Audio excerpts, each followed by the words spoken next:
It's now my pleasure to introduce a tandem team that has come to see us all the way from Texas. We have Sarah Rumpf and Mark Levin, so if y'all will come up here.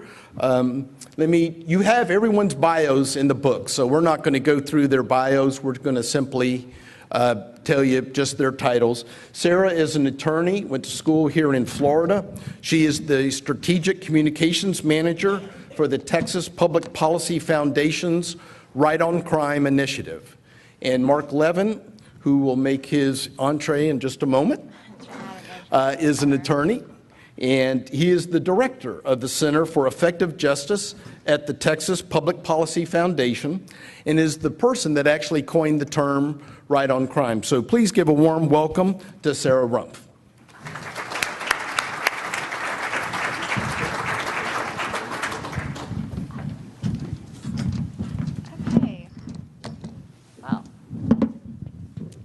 All right, Mark will be joining us shortly. He was finishing up a conference call. So fortunately, the first couple slides are mine. If it gets into the part that he's supposed to cover, well, then, well, we'll see what happens. Okay, just a little introduction. I am originally from Orlando. I just moved to Austin last year, and I work with the Texas Public Policy Foundation on their Right on Crime project. What we are trying to do is very similar to some of the things that Barney was saying earlier. We're trying to be smart on crime. What are we doing with people when they're in jail? What are we doing with people before? What are we doing with people after? And making sure that we're finding the best solutions. We are coming at this from a very conservative perspective. And when we are talking about what a conservative philosophy of government is, limited government principles and holding government accountable, we want to make sure that we apply those same principles to our correction system. So the Center for Effective Justice, which Mark is the director of, was founded in 2005, which is right when some of the legislation really started going in Texas. And the Right on Crime project officially launched in 2010 after some of the legislation that we had backed in Texas was starting to take effect and be effective. With Right on Crime, we have the benefit of a wonderful list of signatories that are prominent at a national level. Some Floridians, like former Governor Jeb Bush and former Attorney General Richard Duran. We've also got Newt Gingrich, Edwin Meese, Richard Viguerie, Bill Bennett, David Keene, Tony Perkins. There's a very long list of them. And we've got, if you are somebody that is not a current elected official or currently running for office and is interested in being a part of what we're doing, please contact us, because we're always looking for people that are interested in these ideas to help write op-eds and share this message. And so together with conferences like this and helping to share all this message, we can really have a bigger effect. I'm probably preaching to the choir here, but you guys know why this is important. We have an incarceration rate that just does not make sense. 1 out of every 100 adults in this country is behind bars. 1 out of every 33 is in some sort of correctional control. That's the people that are behind bars right now, in probation and in parole. This is higher than it needs to be. Florida is spending $20,000 per inmate every year. And most of those people are going to get out. Lock them up and throw away the key doesn't actually make sense, with the exception of the very, very violent death row, life in prison type of inmate. They're all going to get out. What are we doing with them when they get out into our communities? So these are just some of the questions that we're wanting to ask. It's the traditional approach of criminal justice has not been responsible in paying attention to what the priorities need to be. And we need to make sure that we are putting public safety first. And what the expectation of some people is that putting somebody in jail, that may actually make the problem worse. Public safety is not always served best by putting somebody behind bars. This is how it's going in Texas. We are having the lowest crime rate since 1968 and lowering our incarceration rate. We're not just letting people out of jail to let them out of jail. It's targeted, it's strategic, it's planned, and it's based on evidence. And it's working. Our crime rate has gone down about 25% since these reforms got enacted. There's Mark. Got a seat saved for you. And keep in mind, when you look at some of the crime statistics across the country, different states will tout different measures. Some of these states that are touting a lower crime rate are losing population. Texas is growing like Florida is, even faster. Mark. You have to put a GPS monitor on me. Yeah, I've been joking for a while that we're going to put a GPS tag on him, and I think I'm going to do that when we get back to Texas. So anyway, Texas has been exploding with growth, and a lot of the growth is coming from a younger demographic, both in terms of natural population growth and in people that are moving to the state. And the younger demographic is the one that is most likely to commit crimes. So if you think about what is happening in Texas and the fact that this crime rate is going down this much, really emphasizes how successful our reforms have been. So this is what really kicked it off. 2007, the legislature was presented with information from the Legislative Budget Board that said, hey, with the people that you have in prison right now and the way Texas is growing, you're going to need 17,000 new prison beds. That's going to cost you $2 billion. How many legislators do we have in the room? What do you hear when you have a new line item on your budget that's $2 billion? How stressful is that? So instead, they looked at some alternatives, worked with people like Mark here, and focused the money on other solutions targeted towards these nonviolent offenders. Probation programs, drug and treatment programs, better monitoring for the probation.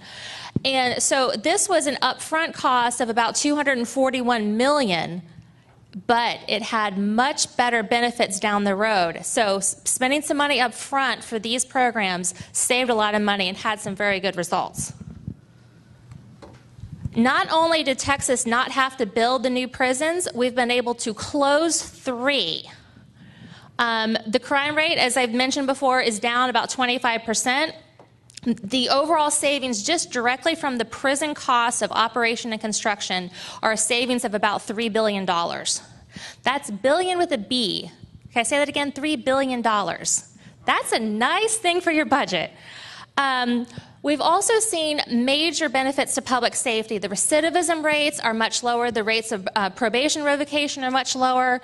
And we're starting to see this model start to spread across the country. We've seen Ohio, Georgia, South Dakota, West Virginia, Pennsylvania. A number of other states are looking at these reforms, adopting them in their own states, and finding success with them.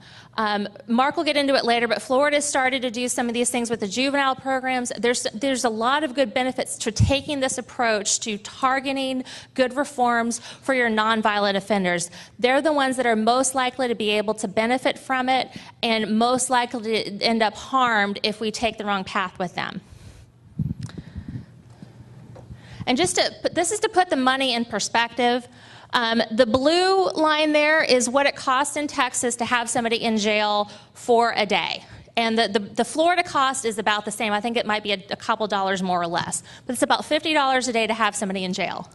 To have them on parole is $3.63. To have them on probation is $2.99. So this isn't a matter of saving pennies. This is a matter of major budgetary savings when you are able to divert the right kind of offender. It's a similar kind of savings for the juvenile programs. Juvenile programs are obviously a lot more expensive because of the lower staff to inmate ratio and the different staffing and treatment needs.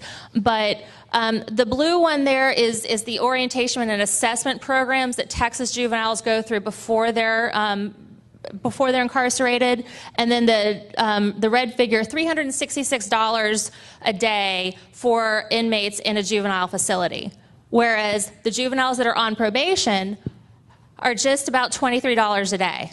So again, for these first-time nonviolent offenders, if they're diverted directly to probation, this is major, major savings for your budget.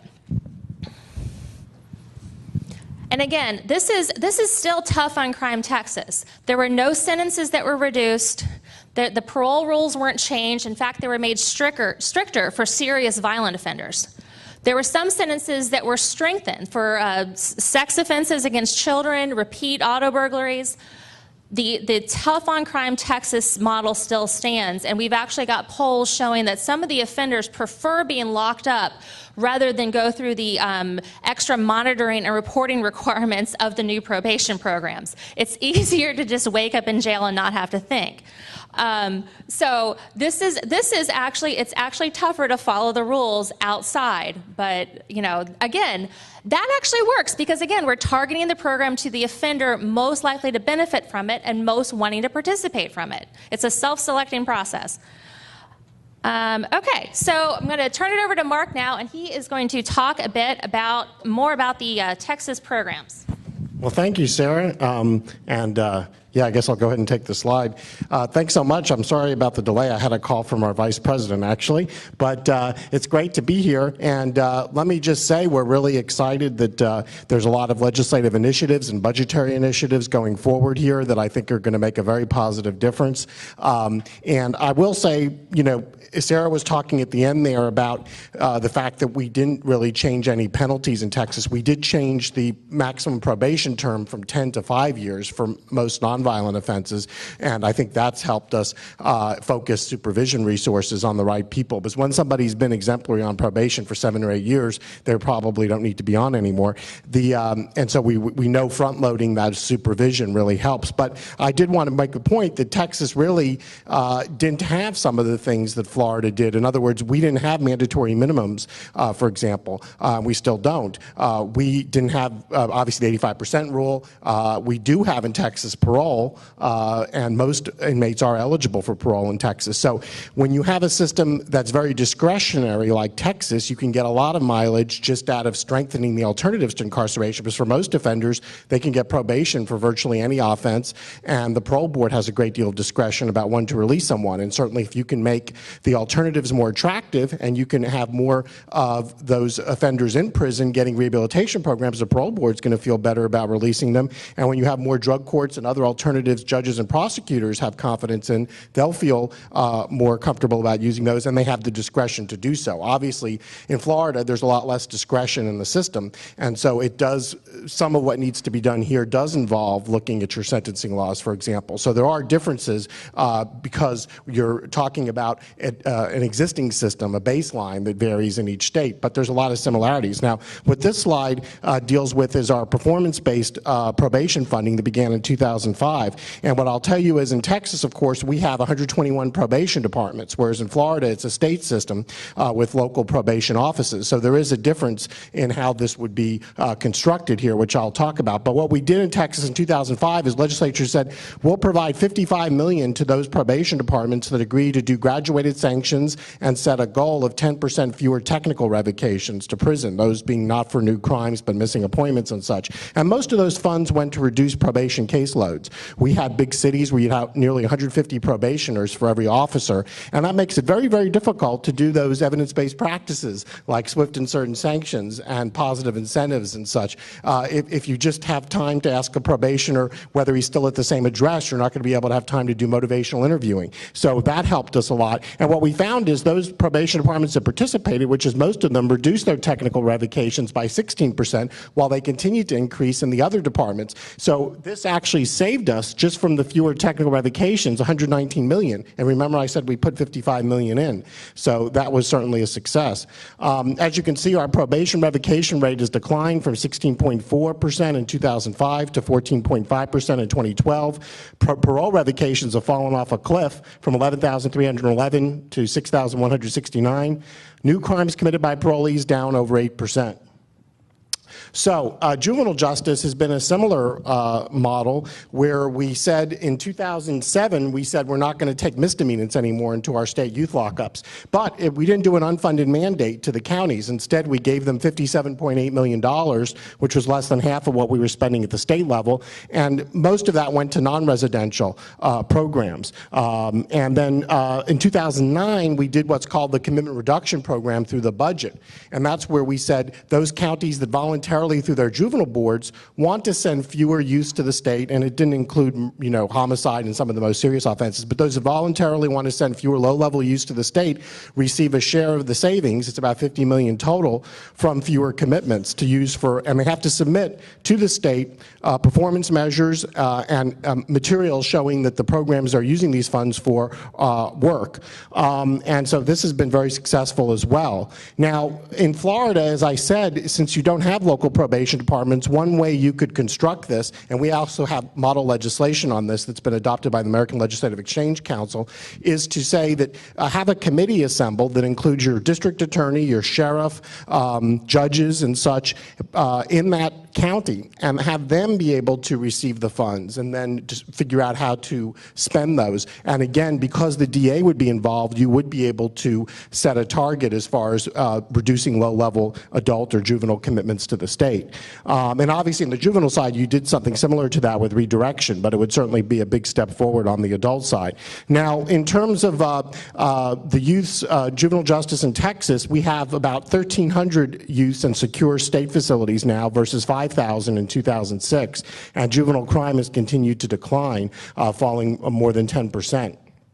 So this deals with the incentive funding model they implemented in Arizona, and as you can see, they had significant reduction in both revocations, new felony convictions, and saved $36 million. And this again was through this model of saying to the probation departments, if you both reduce your revocations and you reduce recidivism among probationers, so some of the funding is based on reducing the revocations, and some is based on also reducing recidivism among probationers and increasing the percentage current on their restitution. Now, this talks about drug courts, and I know there are drug courts in Florida, but I do want to reiterate it's certainly been a very effective strategy in Texas and throughout the country in terms of reducing recidivism. And it is important to make sure the right person goes into the drug court. So you want to make sure you're not putting in the lowest risk, lowest level drug possession offenders, but you're putting people in there who have significant treatment needs, a serious addiction, and who may otherwise be sent to prison, because that's clearly where your cost savings are going to come.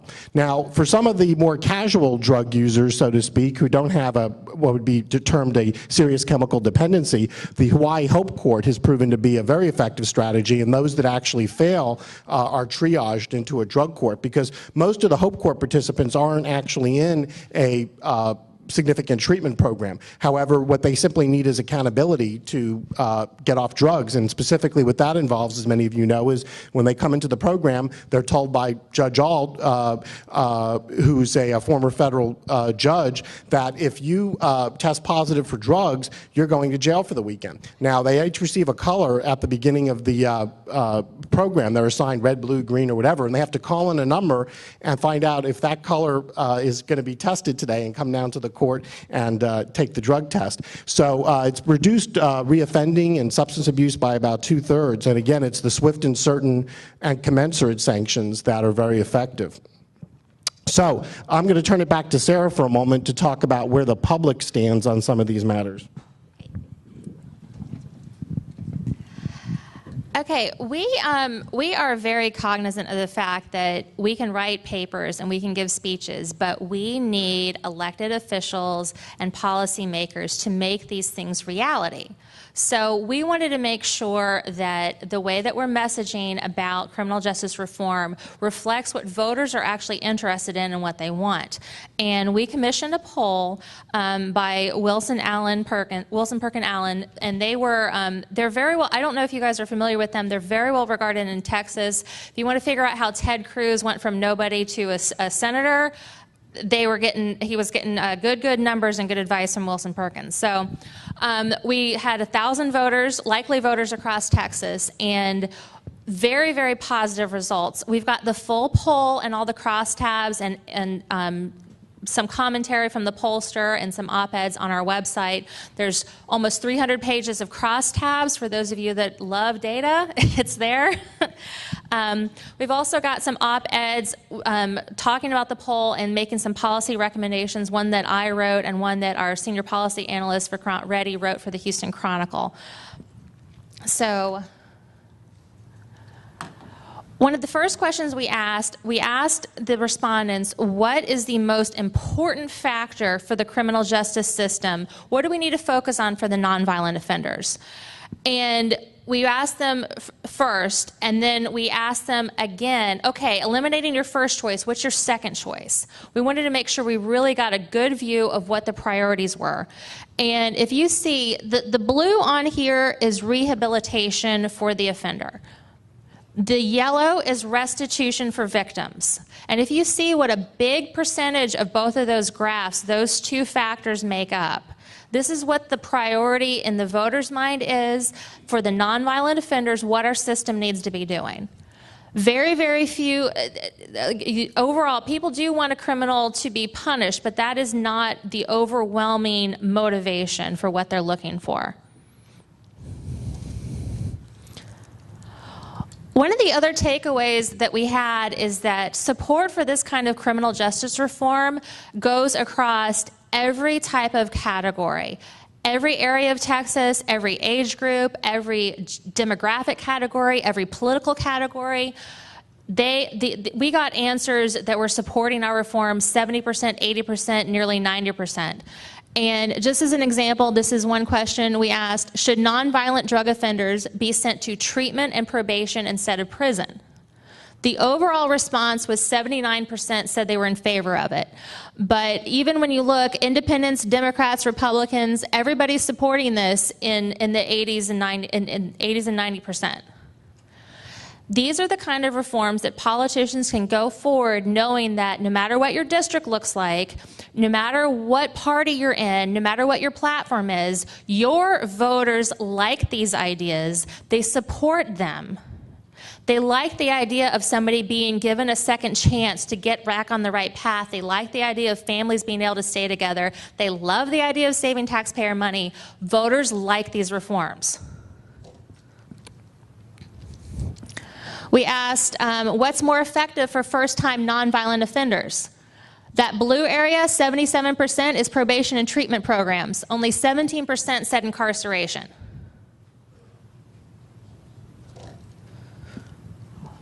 What's more effective at reducing recidivism? Spending money on education and treatment programs, 62%.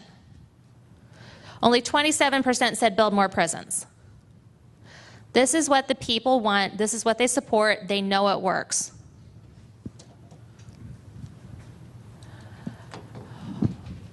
We were expecting to see positive things from the poll. We were honestly not expecting to see it as positive as across the board. And we were very, very thrilled to see this. Like I said, every category, demographic, age, gender, political affiliation supports this. And perhaps it comes from maybe a libertarian kind of streak, but some of the strongest support for every single question that we asked came from conservative voters who self-identified as Tea Partiers. So, you know, the old conservative stereotype of lock them up, throw away the key, got to be tough on crime, got to throw everybody in jail, that's not reflecting what the voters are actually thinking. And another unique thing that we saw with the poll, the majority of the respondents were actually wrong about the crime rate. We asked, do you think the crime rate has gone up, gone down, stayed the same? And 45% thought it had stayed the same, 18% said it went up, and 6% did not know. But even though they were wrong about the fact that the crime rate had gone down, every single one of those categories still overwhelmingly supported this type of approach to criminal justice. So think about that. Even if someone thinks their community is more dangerous, they think the crime rate's going up, they still want to take this approach to reform. So, and I'm going to turn it back to Mark, and he's got some good ideas for Florida. Well, thank you. All right. Well, let's talk about some of the challenges here in Florida. The current prison population, 102,225, which is projected to spike to 106,793 by 2017. And the additional cost of building prisons to accommodate those offenders would be $58 million. 15% of those in Florida prisons are drug offenders. The annual budget of the Department of Corrections here is $2.4 billion. And of course, like most states, about 90% of that goes to prisons.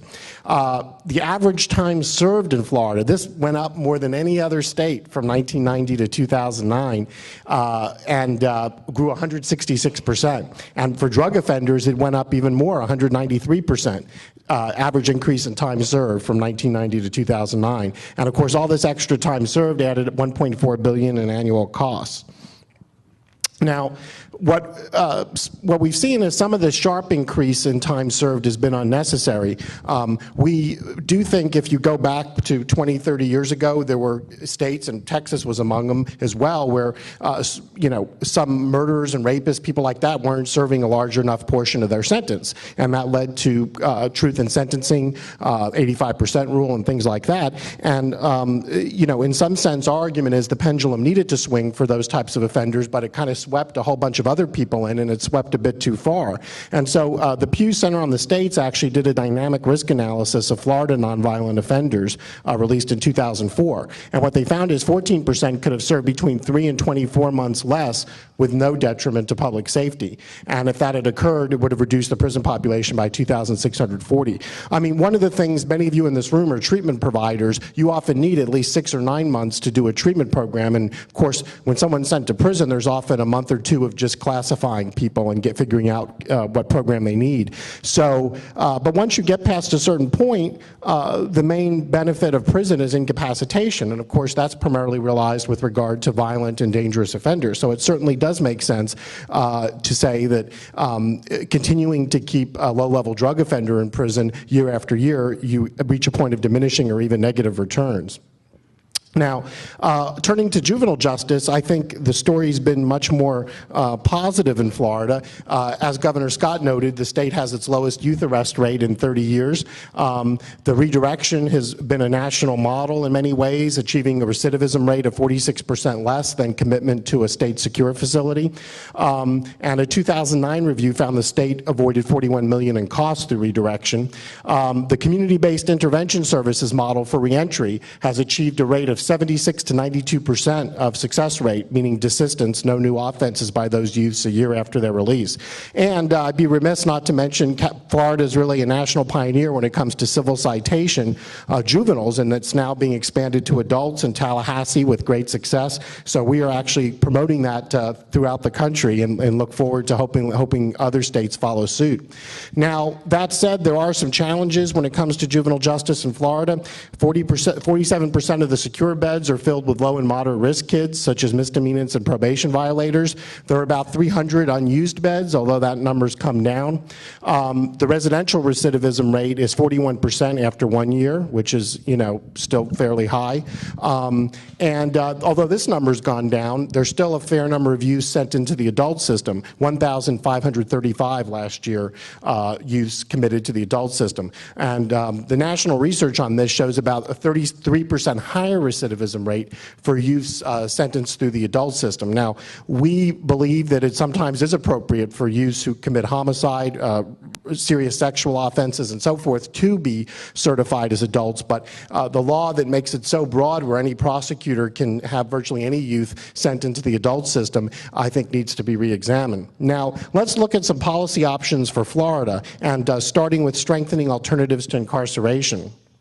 Now, I talked about this earlier, the success that Texas and Arizona have achieved, as well as in juvenile justice, Ohio and Illinois with the reclaim and redeploy models. And this is, again, with similar to redirection, an incentive funding model where essentially you say to local jurisdictions, if you reduce your commitments of low-level offenders to the state and you reduce recidivism and you increase the percentage of probationers current on the restitution, you can receive a share of savings that the state obtains. And so those funds can be used for treatment, stronger probation, electronic monitoring, a whole range of strategies. And so we would, again, encourage the idea of forming committees in each county in Florida that of the DA, of the sheriff, of judges that could apply for this type of incentive funding. Now, as you can see here, in Arizona, this measure led to a 31% decline in new crimes and a 28% drop in revocations. It enabled a number of the counties, like Mojave County in Arizona, to implement motivational interviewing and other evidence-based practices that drove down their probation revocation rates. One of the things Illinois has done, which is very good, is a system-wide risk and needs assessments, which are electronic. And is that Dr. Latessa? That's Mr. Risk and Needs Assessment himself. But in Illinois, they said, we're going to make this all electronic. And so from pretrial to probation to in prison to reentry, every part of the system can see the risk and needs assessment that was conducted on that offender and then look at how did they respond to whatever program was done to address those risks and needs. So I would encourage that as well. Now, problem-solving courts, this, of course, deals with the success we've seen with drug courts, with the Hawaii Hope Court model. Mental health courts, which veterans courts are a component of, have also had significant success, so I certainly recommend looking at expanding those. And again, making sure that you have not your lowest-hanging fruit offenders going into those courts, because your lowest-hanging fruit offenders, those low-risk first-time drug offenders, can succeed on basic probation or the Hope Court and don't need the drug court slot.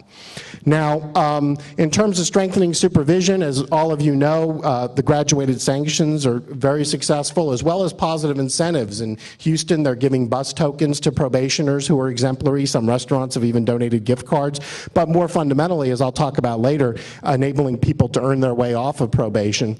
Enhancing the use of risk and needs assessments. The study here in Florida on GPS was very positive, 89% reduction in revocation, and even a greater reduction in absconding, which is often one of the reasons for technical revocations. And in Georgia, they've had tremendous success in using another technological breakthrough, which is telephone reporting. For some of the lowest risk parolees who have been compliant for years, they're now able to, through voice recognition technology, call in. And they've actually, the parole officers there don't have offices anymore. They drive around and go unannounced often, but to meet with the higher risk parolees in their place of in their home. And so it's enabled them to have tremendous efficiencies in Georgia. Now, let me also talk about day reporting centers, which are also a model that's been quite effective in many jurisdictions, only $15 a day in North Carolina. And these really are targeted at those on community supervision who need more structure than just basic supervision, but don't necessarily need to be incarcerated. And they can go there for the day and either perform a job if they have a job, or they can do vocational programs at that day reporting center. And for example, in Union County, Pennsylvania, only a 10.2% recidivism rate. And so it involves work, treatment is needed, literacy, and other instruction, meeting restitution obligations, and contributing to the daily cost if they do have a job, as well as drug testing. So let's talk a little bit for a minute about drug sentencing in Florida and the opportunity for reform. Now, under Florida's sentencing laws, a person convicted of trafficking a weight of oxycodone that amounts to about 44 pills faces a mandatory minimum sentence of 25 years in prison, and that's the same as a child rapist. So clearly there's a disproportionality there. And one of the things we've supported is to look at saying in low-level possession cases, which for example, in Texas, the bill says it would be 1 to 4 grams of drugs, that if it's your first time offense and you don't have a prior violent or sex felony or anything like that, you would be able to, the presumptive sentence would be probation, treatment, or drug court. Now, the judge could override that if they make a finding that you're a danger to public safety. So Kansas has already done this in their sentencing guidelines to create a presumption on first-time low-level drug possession of an alternative. So, and just in the last couple of years, South Carolina, Kentucky, Ohio, Georgia, and Arkansas have reduced low-level drug possession penalties. As Sarah alluded to earlier, with Texas increased penalties on certain sex offenders, and in that South Carolina omnibus bill, they found there were some offenses that are really violent crimes but weren't classified as such. So it didn't just lower penalties on some things where the penalties were insufficient. They raised them, and frankly, it probably made it more politically comfortable to vote for the entire package package. Now, there's some bills pending here in Florida this session that I think would create a fairer sentencing system. And one would make second-time possession of small amounts of marijuana a jailable misdemeanor instead of a felony, and also address property offense thresholds for inflation. Another piece of legislation, this one by Representative Joyner, would create a safety valve from the mandatory minimums. Now this, I'm very pleased to tell you, a safety valve bill was enacted by the American Legislative Exchange Council as model legislation in 2013.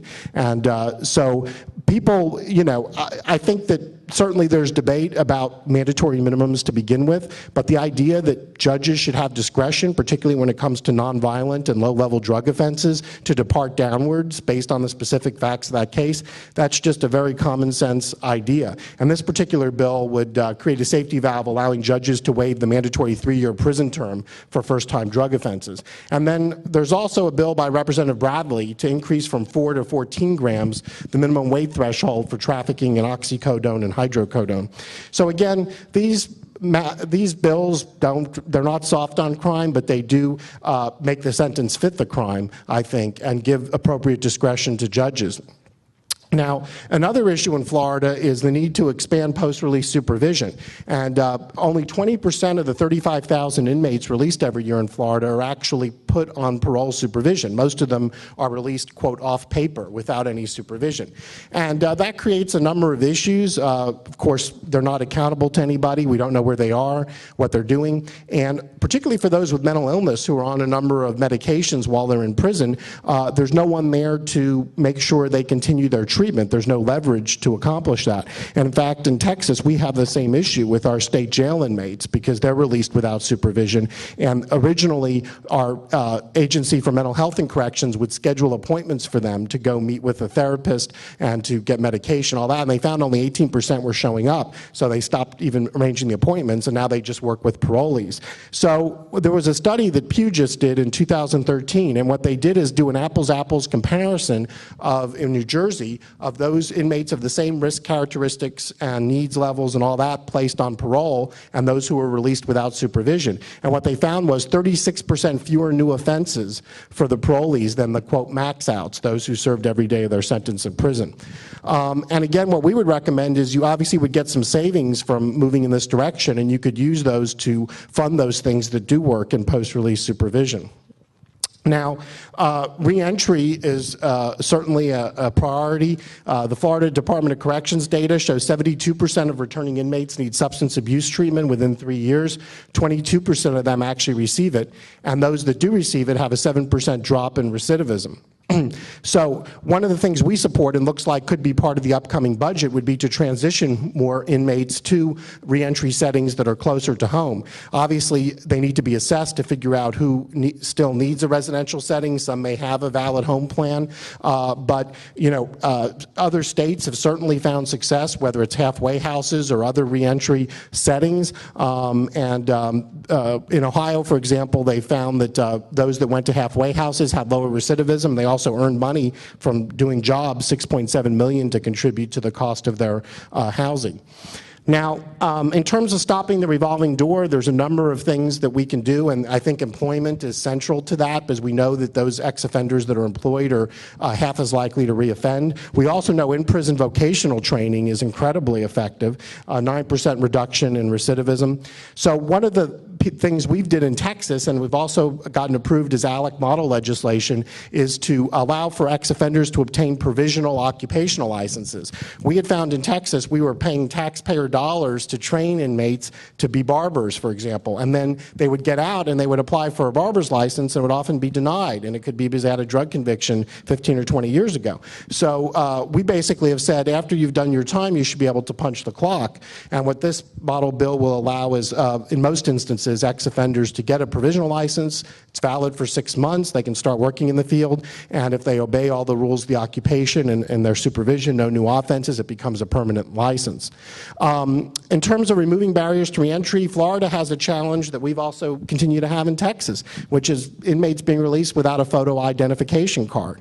And we've made some progress on this. Now at every one of our 111 prisons in Texas, they leave with at least a folder containing the documents needed to apply for photo ID. ID. And we have one mobile photo ID truck that goes around to different prisons, so some actually leave with a photo ID. But this is such a basic element from both a public safety and an employment perspective, and so Florida certainly should pursue this, but I do know that many inmates in Florida are leaving at this point without a photo ID. Also, another piece of model legislation, and one we just passed in Texas in 2013, provides immunity to employers who hire ex-offenders from being sued for negligent hiring, and there's some exceptions, obviously, to that. We're not going to have, sex offenders working in child care centers, and they can't get a license to do that anyway. But in most instances, particularly involving nonviolent offenders, we're saying if an employer gives someone a second chance, that doesn't mean you can sue them if something bad happens. Now, another thing that I think is important to look at is non-disclosure and expunction. And in Texas, as I said, we've got a deal where you can have your record shredded if you're exonerated. That's expunction. But the broader one is non-disclosure, and it doesn't get you quite the remedy that expunction does, but it does mean you don't have to say you were convicted of an offense, that the record remains visible, but only to prosecutors, law enforcement, and judges. And it does allow these people who have successfully completed deferred adjudication probation, and the judge and prosecutor would have had to agree to the deferred adjudication probation, after a certain number of years, they're able to get this non-disclosure. So I think that's very worth looking at as well. Now, as I alluded to earlier, there's tremendous momentum across the country towards earned time, both for those certain offenders behind bars as well as those on community supervision. So Georgia, Texas, and Ohio have recently adopted or expanded earned time provisions for offenders. There's ALEC model legislation passed a year or two ago for earned time for community supervision. And what that provides is if you obtain certain benchmarks, like earning a degree and a vocational certificate, et cetera, you earn a certain number of days off your probation. And of course, that only applies if you haven't had any violations. You have to, of course, be in full compliance with all the terms of the probation. And the studies that have been done in New York, Wisconsin, and Washington have found that recidivism's lowered because offenders have a positive incentive to complete rehabilitative programs. So let me turn to victims of crime to talk about that for a moment. There's nationally only 26% of property cases is restitution ordered, and it's only collected in about a third of those cases. So, and the data shows nationally probationers pay about $391 million in restitution, which is about 34 times as much as inmates pay. And those on probation also do 135 million community service hours. So one of our recommendations is to adopt a statute for victim offender mediation, which would generally be something that's done in low-level, first-time property offense cases. It's very common in the juvenile justice system around the world, and particularly if you think about a case where, a 10-year-old in my neighborhood steals something out of my garage, we could sit down and have a binding agreement where he makes restitution to me and does community service. In some instances, there was a case in San Antonio where the kid didn't have any money, so he mowed this guy's lawn every other weekend for several months. But whatever it is, and the great thing about this is the studies have shown this leads to more restitution, more victim satisfaction, and the offender actually, in most instances, comes to realize he actually harmed a person rather than just violating the words on a statute. So I would recommend you allow that victim offender mediation to occur, where, of course, the victim chooses that option. And the offender, by the way, has to choose it too, because they have to waive their right to trial. And again, this is something that is for low-level cases. Now, again, concerning restitution, what we find is that if you look at those, it's not just a matter of restitution, it's also a matter of child support and other obligations. But Texas probationers pay $600 million in child support annually. Nationally, inmates owe billions in child support, and obviously they're essentially don't pay any while they're incarcerated. So this is kind of counterintuitive to some people, but this was a survey of burglary victims in Iowa, and what it found is 81% wanted restitution, 76% wanted community service, a short jail term came in at 41%, and down at the bottom was a prison sentence of less than a year, only 7% wanted that. So I think it's important to focus on what victims actually want when it comes to property offenses. So let me, as I wrap up here, talk about some priorities for the future in terms of juvenile justice in Florida. I think that in general there's been a positive trend here towards shifting more use into community-based programs and away from secure lockups, and certainly the decline in use locked up at the state level here reflects that. And there's currently, as I think all of you know, a rewrite being done on the juvenile code that Secretary Walters, I think, has done a very good job on. And one of the things it does, for example, is codify the evening reporting centers, which have, I think, been quite successful. And I think we also, as I said earlier, would like to see Florida look at narrowing the grounds for which youth can be transferred into the adult system, so it's only the most serious cases, particularly those where the youth was already on juvenile probation and already had a chance in the juvenile system. And then also expanding the number of counties that have diversion programs and the Juvenile Detention Alternatives Initiative that has nationally been a tremendous success in reducing detention at the local level while still ensuring youth show up for their court dates. So the final area I just want to highlight very briefly is overcriminalization. And this essentially deals with the growth in the number of criminal laws as well as their scope. And of course, this doesn't really get into an area where it accounts for a large share of people incarcerated, but it does pose a threat to individual freedom as well as to businesses that are trying to create jobs. So one of the areas we looked at in Florida is environmental crimes. We actually did a report on environmental crimes in the Gulf Coast states, and we found that there's 83 environmental criminal offenses in Florida, and 52 of those are strict criminal liability. And of course, what that means is, contrary to the tradition of American and Western law, if it's a strict criminal liability offense, you don't have to prove any intent on the part of the individual. You just have to prove that they did what they did an act that violates the statute. So, in total, we found there's more than 5,000 different criminal offenses scattered throughout Florida's code. So it's virtually impossible, even for a lawyer, to know all the crimes in Florida. In Texas, we have almost 2,000, so you're quite ahead of us there. So some of the examples of criminal offenses in Florida include mislabeling an artifact, using more than one net device from a bridge, and detaching a seed label. So these are very picayune things, and the problem is when you don't have an intent element for many of these, we all know that murder, rape, stealing are against the law, so intent is really not an issue. But in these areas where things people wouldn't have thought would be criminal or even regulated, the lack of an intent element can lead to a lot of unjust results. So one of the things we've recommended is to, first of all, identify unnecessary criminal laws and get rid of those, and then secondly, establish a default mens rea provision. And what this means is this provision would say if a statute is silent as to whether there's an intent element required for conviction, the default provision, which could be recklessly or knowingly, would apply. And if there's an ALEC model bill that provides a blueprint for that. So let's look at what we need to do as we wrap up here about moving forward with improving Florida's criminal justice system. And some questions to ask are, what criminal laws are overlapping, obsolete, overbroad, vague, lack an appropriate mens rea provision? What % of offenders in community corrections and prison are paying the restitution they owe?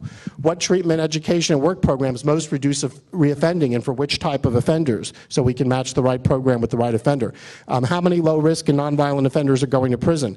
How many probationers and parolees are revoked for rules violations who could be safely supervised and treated in the community given sufficient resources?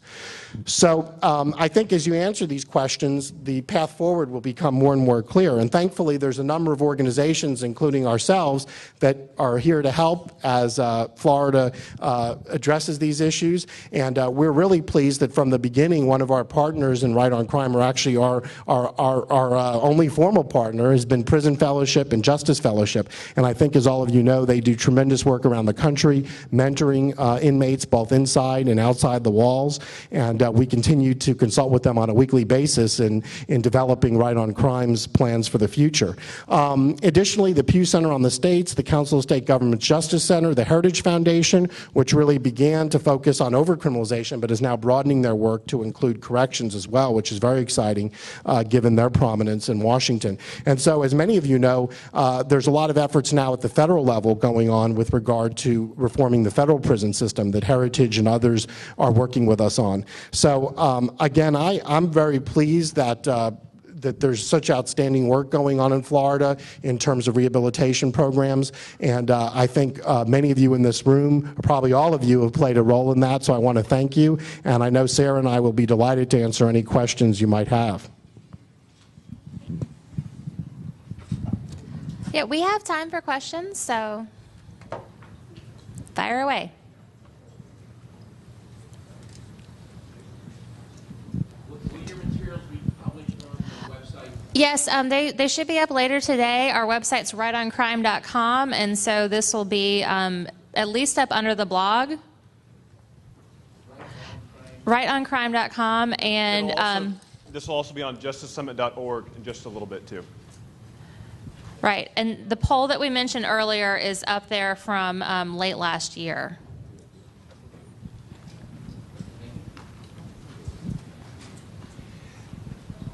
So you're taking a smart approach in Texas and other places where you've done this initiative. So how do you answer the question about, and this is from policymakers who say, I don't want to be perceived as a person that's reducing penalties, et cetera, when the next election comes out. How do you address that to policymakers? I'll tell you the political answer, and I'll let Mark take the policy answer. If you've ever taken care of a pet or a small child, what works? Saying no immediately, or waiting and letting things pile up and then getting really, really mad and blowing up?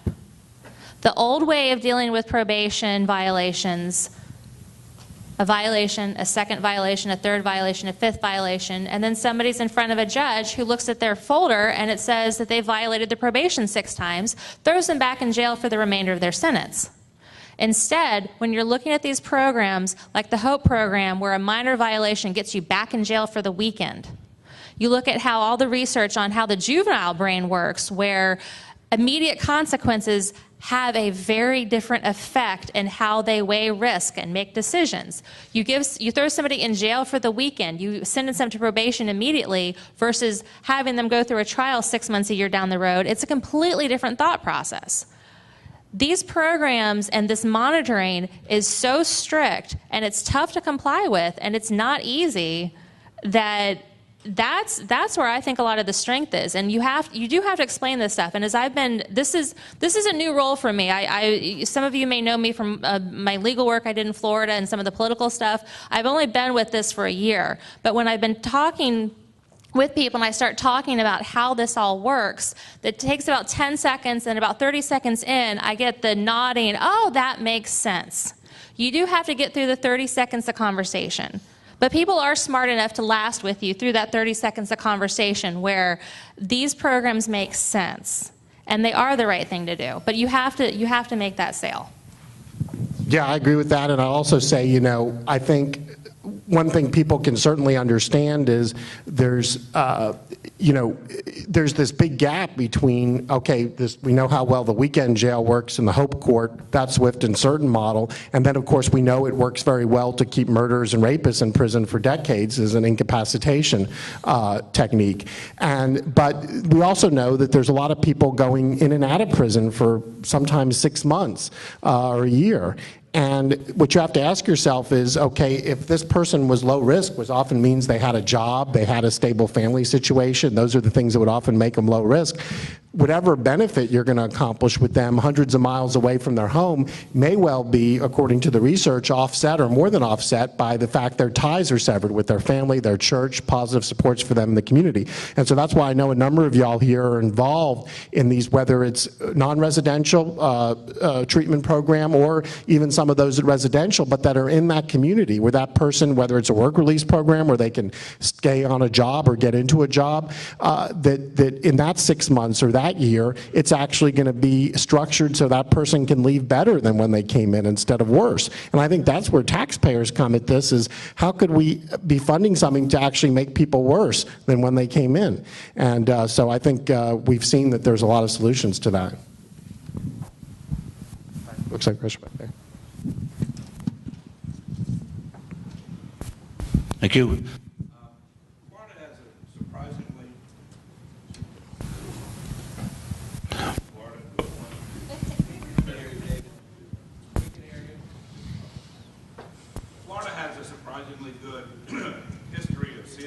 expunging system here. And as someone who runs a first offender program, I've always found that great. The problem now, of course, is technology and data mining. So I get people show up every day who went through the trouble of getting their records expunged. But because some of these private companies now get their initial arrest reported, people can find out about their arrest. I'm not sure if we can address that legislatively, but one of the things, especially National Institute of Corrections is doing, is almost a civil citation thing. It's a pre-arrest diversion program. So I'd like to hear the practical part of making sure that someone who's got their record expunged, the record's not available to people who shouldn't have it. That's a great question, and thanks for the work you do. You know, Senator Royce West, who's a Texas state senator, has really taken the lead on that, and he's passed some good bills the last few sessions with our support that basically say that there are going to be penalties for these firms selling background check information and such if they don't update those records in a timely fashion to account for non-disclosures and expunctions. And so it's very hard to put the genie back in the bottle, but this has some pretty significant penalties in it, and both the Attorney General and private citizens, those affected by it, could you know, take legal action. And of course, it also says that the Department of Public Safety will no longer sell records to those companies that continue to not timely update their records. So, of course, you could also allow for people to, in some, as you were alluding to, it may be the case that in some instances people can get their conviction record expunged or non-disclosed, but not their arrest record. So certainly you could extend that to arrest. But I think that by far the best approach is what you said at the beginning, is for people that are appropriate and qualify to have the civil citation, to have a diversion where somebody doesn't even get arrested to begin with. And obviously, in some instances where there's a danger to the public, certainly you have to make an arrest. But as we've seen here with a case with students at Florida State University who have alcohol or something, that they've been able to go ahead and process those as civil citations with a great deal of success. And it also is leverage to get them into treatment. Whereas if you just give somebody a summons to come to court, or especially if it's the lowest level misdemeanor, they may just pay a fine and that's the end of it. Whereas this way you also get them evaluated and see if there's some underlying issues that are more significant that they may need some treatment. So Sarah, did you want to add anything? I just wanted to elaborate on the whole incentives. When you're, especially with these first-time offenders, you've got the best chance to get them back on the right path. When somebody has that convicted felon on their record and they have to check the box on the employment form, we know that that drastically changes their options. And it's the same thing, the example Mark just gave with the FSU students that are allowed to get civil citations for these minor underage alcohol violations. When you know that you're not going to have to check that box on your med school or law school or grad school application saying that you got arrested, and you've gotten scared and you had to talk to a police officer and your parents are really mad at you, but you don't have that same record, there's a good chance of getting somebody on the right path. So when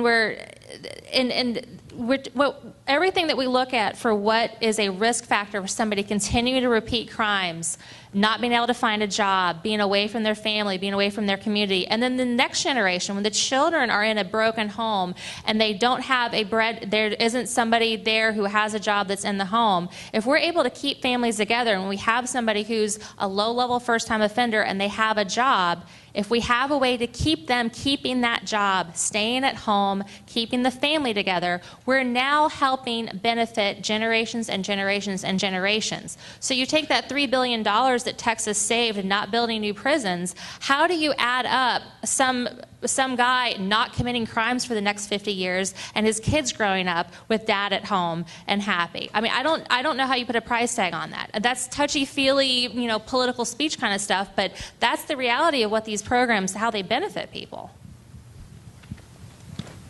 Anybody else? I think we were scheduled to 1:45. Well, I'll turn it back over to Barney, I guess. And really, it's been great, and I appreciate all the questions that we've had and the chance to, especially as the legislative session really continues to move forward, for us to be able to share some of our ideas with all of you today. Barney, did you have some additional remarks?